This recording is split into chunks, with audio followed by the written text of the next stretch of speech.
Hi friends, welcome to mister G classes. अगर management की बात करें तो ये एक डायनेमिक फंक्शन है जो हम लोग अच्छी तरह जानते हैं और ये दिन पर दिन परिस्थिति के अनुसार अपना रूप बदलता रहता है। एक मैनेजर को आने वाले समय में काफ़ी कठिनाइयों का सामना करना पड़ सकता है। हो सकता है कि उसके लिए वो पूरी तरह तैयार ना हो।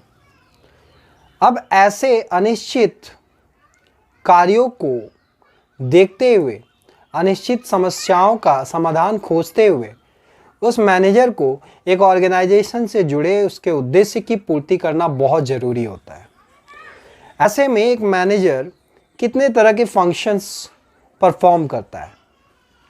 Planning it is the first function of management. ऐसा क्यों? क्योंकि कहा जाता है planning is the base for all other activities और all other functions of management. अब ये क्या करता है भाई? प्लानिंग करता क्या है? तो प्लानिंग भाई डिसाइड करता है एडवांस में कि हमारा फ्यूचर गोल होगा क्या, या एक ऑर्गेनाइजेशन का गोल क्या होगा। साथ ही साथ यह जो फंक्शन है आपको ये भी बताता है कि ये जो काम है मीन्स करना क्या है, व्हाट टू डू, कैसे करेंगे, हाउ टू डू, कब करें, व्हेन टू डू, और किसके थ्रू करें, by whom is to be done. तो इसका ज्ञान देता है। अब प्लानिंग कर लिए इसका मतलब 100% सक्सेस कर जाएंगे ऐसा जरूरी नहीं है।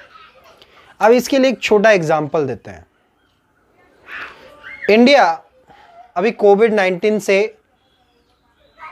लड़ रहा है और इस जंग में काफ़ी हद तक अगर दूसरे देशों की तुलना में कंपैरिजन में लाया जाए तो इंडिया की स्थिति काफ़ी ठीक है। लेकिन इसके पीछे सफलता का राज क्या है? तो इसके पीछे सफलता का सबसे बड़ा राज है इंडियन गवर्नमेंट का प्रॉपर प्लानिंग, सही समय पर लॉकडाउन को लेकर के डिसीजन लेना। हाँ, इस लॉकडाउन से काफ़ी कुछ हम लोग नुकसान को रोक पाए हैं। अगर आज की डेट तक की बात की जाए, 6 मई 2020 तक की, तो एक अनुमान के तहत हमारे देश में 4 लाख कोरोना पॉजिटिव हो सकते थे, लेकिन आज सिर्फ 50,000 के करीब है। तो कहीं ना कहीं प्लानिंग हमारा क्या करता है, गोल को अचीव करवाने में एक हाथ बढ़ाता है। अब प्लानिंग कर लिए इसका मतलब हम 100% अश्योर्ड हो जाएंगे, yes I will achieve our goal, ये भी गलतफहमी है। प्लानिंग कर लेने का मतलब ये नहीं कि हम 100% अपने गोल को अचीव कर सकते हैं। हाँ, काफ़ी हद तक आने वाले समस्याओं से हम मुक्ति पा सकते हैं। अब इंडिया ने प्लानिंग कर लिया भाई कोविड-19 से लॉकडाउन करके हमको जंग लड़ना है, तो होगा ही नहीं, ऐसा कुछ नहीं है। क्योंकि ग्राफ धीमा था, सडनली कुछ दिनों में ये ग्राफ तेजी से बढ़ा। तो प्लानिंग तो किया था इंडिया, फिर भी क्यों थोड़ा तेजी से बढ़ गया? तो ऐसा नहीं है कि प्लानिंग कर लिए तो हम अपने गोल को अचीव कर लेंगे।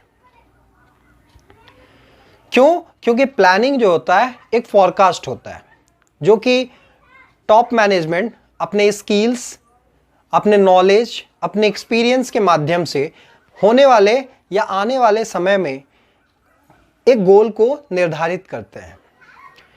अब आने वाला समय कोई नहीं देखा, हो सकता है हमारा प्लान पूरी तरह सक्सेस कर जाए, या ये भी हो सकता है कि आने वाले समय में हमारा प्लान ध्वस्त हो जाए।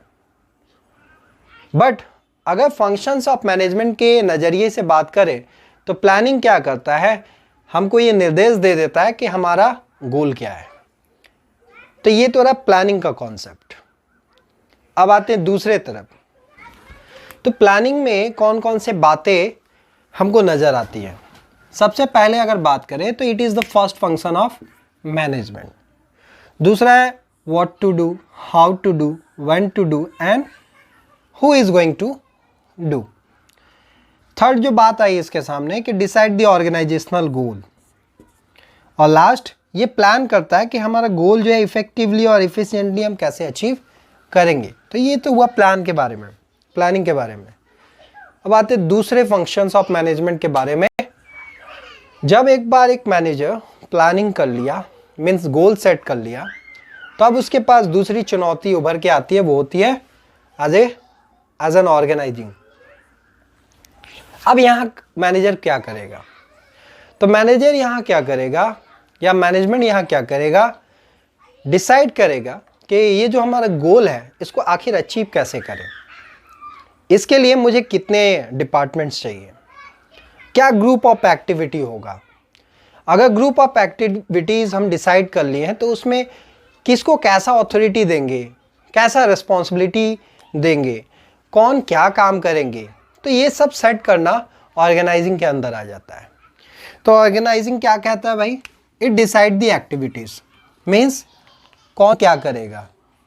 दूसरा हो गया requirement of resources to achieve the गोल।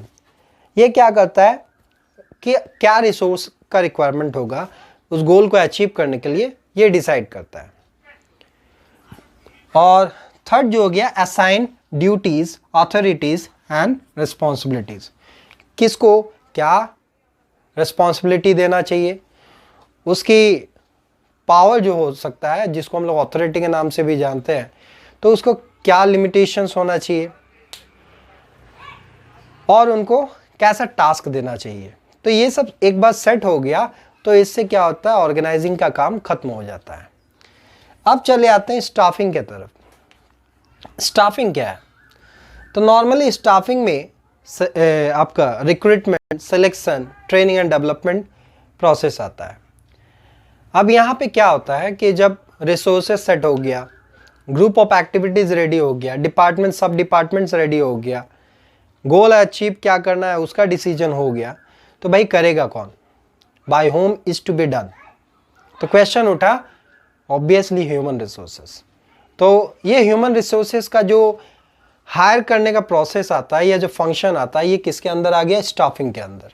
तो ये करता है हायर किसको? एम्प्लॉयज़ को। अब जरूरी नहीं है कि जो एम्प्लॉय के तौर पे जो काम करने आ रहे हैं they are 100% but capable to perform the job. तो उनको कैपेबल बनाने के लिए sometimes the organization what provides them special trainings. तो उनको डेवलप किया जाता है, developing employees through proper training. इसके अंदर अब ये भी डिसाइड करना पड़ता है कि भाई कौन क्या काम करेगा। I am PGT commerce, so I can not teach what the work of PGT science. In the same way, a PGT science cannot perform the work of PGT commerce. तो right person को एक right position देना बहुत ज़रूरी होता है, otherwise they cannot achieve their goal effectively and efficiently.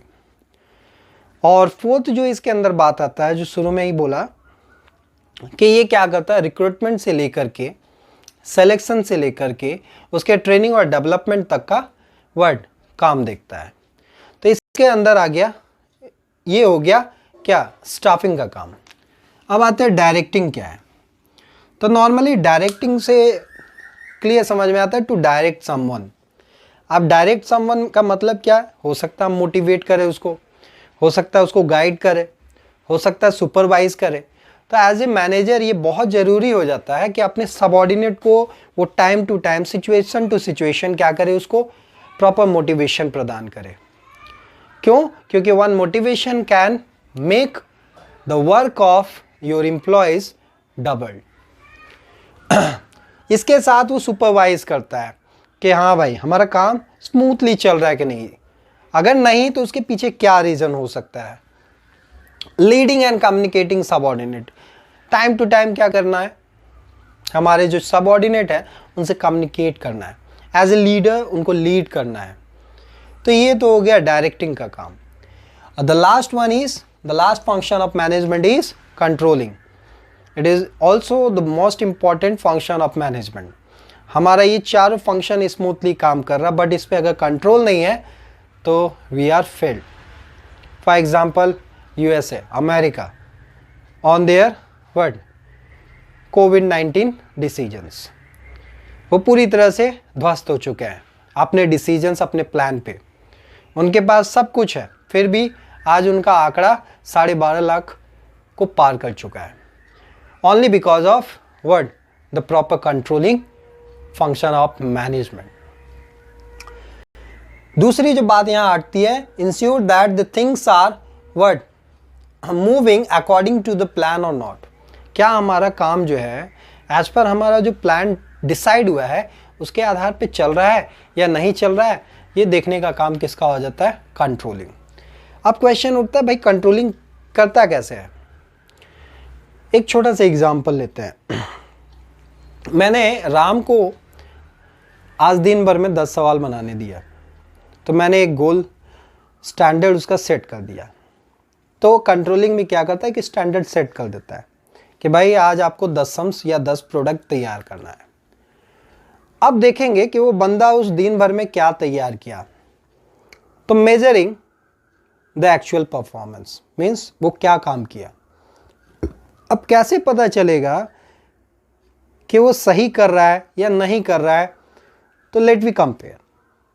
हमको 10 बनाना था, सपोज राम 10 ही बना दिया, तो कंपैरिजन में पाया गया कि बंदा क्या काम सही तरीके से कर रहा है। सो थर्ड तो काम आ गया यहाँ पे कंपैरिजन का। अब हो सकता है कि बंदा 8 ही बनाया, तो भाई ड्रॉबैक आ गया, दो कहाँ गया। अब ये दो कहाँ गया, मतलब किस कारण से नहीं हुआ। तो यहाँ पे अब हम क्या कर रहे हैं, करेक्टिव मेजर्स लेंगे कि भाई ऐसा हुआ क्यों। तो क्या होगा, अब ऐसा हुआ क्यों का मतलब ये नहीं कि वो बंदे को उठा के फेंक दो, नहीं, उसको गाइड करना, प्रॉपर गाइडेंस देना, मोटिवेट करना, नहीं भाई आपसे हो सकता है।